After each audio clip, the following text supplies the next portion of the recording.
Sa totoo lang, bata pa ako. Wala pa ako gano'ng experience sa negosyo. Ang alam ko lang dati, para lang kumita, kailangan magtrabaho, ng mahaba at magpuyat. Pero nung nakilala ko ang Zero to Millionaires Project, isang community, dito ko nakita kung pwedeng kumita ng malaki. Kahit online lang, basta may sistema kang sinusundan.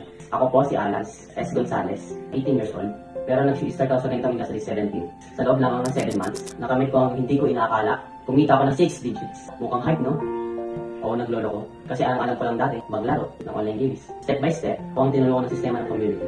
Hindi ko na kailangan makapa kung paano magsisimula. Kasi may gabay na ako. May training, may mentoring, at may mga taong nagmamala sa akin na magturo. Kahit 18 years old lang ako, kaya pala ang lahat ng tinuro sa akin. At eto, in just 7 months, umabot na sa 6 digit ang kinita ko. Pero ako pa rin to, si Alans, 18 years old. Imagine sa edad na 18 years old, may ganitong opportunity na ako, hindi lang masaan ka, kundi life-changing experience. Kaya kung ako ang nagawa ko, ikaw din kaya mo. Hindi mo kailangan maghintay ng matagal para matulong ka. Basta may safety system, community support, pwede mo simulan ang journey mo ngayon. Ako po ulit si Alans, proud member ng Zero to Millionaires Project Community. At naniniwala ako na kung gusto mo magbago, ang buhay mo, ito na ang sagot.